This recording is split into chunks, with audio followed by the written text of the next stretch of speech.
नकली रूप धारण करके पूतना मौसी आई यशोदा मैया के पास। अरे मैया, अरे बहना, बधाई हो, बधाई हो। हमने सुना तेरे घर पे लाला भयो है, लाला भयो है। हमने पहचाना नहीं तुमको। यशोदा मैया ने, अरे बहन मोनाए पहचानो, मैं तुम्हारे दूर की रिश्तेदार नहीं लागू। अच्छा। यशोदा मैया बोली, आज तक तो हमने देखो ना, हमें नहीं देखा। दरअसल मैं बाहर रही, अभी अभी आई हूं। हमने सुना, ये बात छोड़, हमने सुना तेरे घर पे छोरा भयो है जा उम्र में।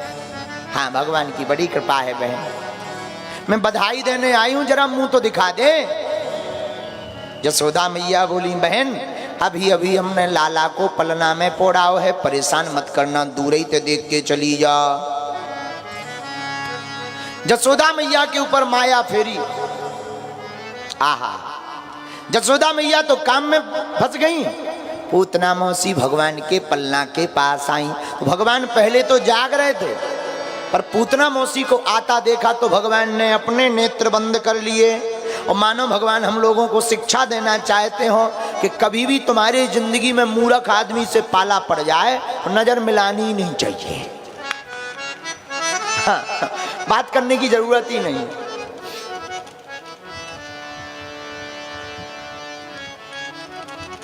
एक संत गाते थे, ज्ञानी का मैं गुरु हूं, अज्ञानी का चेला। ज्ञानी का मैं गुरु हूं, अज्ञानी का चेला। तो किसी ने उनसे पूछा, बड़ी विचित्र बात बोल रहे, आप तो उल्टी बात नहीं बोल रहे। अरे बोले, जो मूर्ख है हुए का समझाऊ को, तो चेले ही बने फायदा है। बोलो सीताराम, बोलो सीताराम। इसलिए मूर्ख, एक बार ऐसे अकबर ने बीरबल से कहा, बीरबल जी, जी हुजूर, हमें तुम्हारे पिताजी से मिलना है। बीरबल बोले, हम ही तो बहुत है। अकबर बोले, नहीं नहीं नहीं, कल अपने पिताजी को लाना, हम बात करेंगे। तुम इतने ज्ञानी हो तो तुम्हारे पिताजी कैसे होंगे? बीरबल रात को घर गए, बोले, पिताजी आपको राजा ने बुलाया। बीरबल के पिताजी बोले, अब हम क्या बात करेंगे, हम बोलेंगे कुछ और निकल कुछ और जाएगा राजा के सामने, हम कभी गए ही नहीं सभा में। बीरबल बोले, कोई दिक्कत नहीं, आपको कुछ बोलने की जरूरत नहीं, उन्होंने कहा है तो चलना पड़ेगा, चुप खड़े रहना, कुछ नहीं बोलना, बाकी हम संभाल लेंगे। तो बीरबल के पिताजी बोले, हाँ ये ठीक है। दूसरे दिन अकबर के सामने बीरबल और बीरबल के पिताजी गए। तो अकबर ने पूछा, और बताओ सब ठीक है? भी कुछ बोले ही नहीं, क्योंकि वो तो पहले ही पढ़े पढ़ाया है। चुप खड़े। अकबर बोला, तबीयत तो ठीक है, खैरियत है, सब आनंद है, बोलो। चुप खड़े, कुछ ना बोले। बीरबल ने फिर कहा, क्या बात, लड़ाई बड़ाई हो गई क्या? दिमाग तो ठीक है? कुछ नहीं बोले, क्योंकि वो तो पढ़े ही पढ़ाया है। तो अकबर ने टोंट कसते हुए बीरबल की तरफ हंसते हुए कहा, बीरबल किसी मूर्ख से पाला पड़ जाए तो क्या करना चाहिए?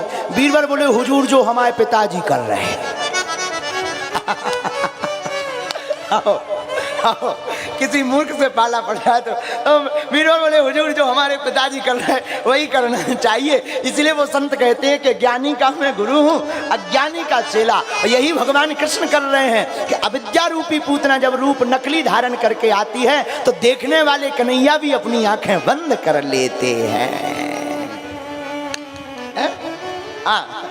अब पूतना मौसी आई। अब देखो ऐसे भागवत चले तो एक ही प्रसंग पे 7 दिन निकल जाए। अब आज बल्कि हमें गोवर्धन पर्वत उठवा, हमने तो अब उठत कैसे? अब पानी नहीं बरस रो, कहाँ से उठे हैं? बताओ अब क्या कर? वो तो हमारी कहा है कि हमारा तो रेलगाड़ी जैसा सिस्टम है, ब्रेक है ही नहीं। हाँ, वो तो एक बार सैटेलाइट से फिक्स भाई, सुबह चलती रात। बोलो सीताराम, वृंदावन बिहारी लाल की जय। भगवान ने नैनों को बंद कर लिया। आहा, भगवान के पास पूतना मौसी आई। इसके हमने कुछ कारण संतों से सुने कि भगवान ने नेत्र क्यों बंद किए। एक कारण पहला सुनिए, भगवान ने इसलिए अपनी आंखें बंद कर ली कि भगवान ने सोचा हम तो आए माखन मिश्री खावे और मौसी जी पहले ही जहर पिवा रही। तो भगवान ने सोचा कि जहर पीने का अनुभव हमको नहीं है, जहर पीने का अनुभव तो भोलेनाथ को है। भगवान ने नेत्र बंद करके भगवान शंकर का ध्यान करना चाहा, इसलिए अपने आंखों को बंद कर लिया। दूसरा कारण सुनिए, नहीं नहीं नहीं, अथवा भगवान ने इसलिए अपने नेत्र बंद कर लिए कि भगवान ने सोचा हमको लोग कहते मायापति, अब पूतना मौसी जो रूप धारण करके आई वो माया का। अब मायापति के सामने माया कहाँ टिकेगी? कहीं अगर हमने देख दिया और इनकी माया गायब हो गई, वो असली रूप में आ गई तो मैया डर जाएगी, इसलिए अपने नेत्र बंद कर लो। इसलिए भगवान ने अपनी आंखें बंद कर ली। अथवा तीसरा कारण, भगवान ने सोचा कि जब राम अवतार लेकर आए थे तब भी एक स्त्री का वध करके श्री गणेश किया था, चाची ताड़ का। और अब कृष्ण अवतार लेकर आए तब भी एक स्त्री का वध करके श्री गणेश होना है, मौसी पूतना। इसलिए भगवान ने सोचा मंगलाचरण कर लिया जाए, इसलिए अपनी आंखें बंद कर ली। अथवा चौथा कारण, लोग कहते हैं, भगवान ने सोचा, भगवान कृष्ण ने, लोग कहते हैं कि हमारी आंखों में जादू है।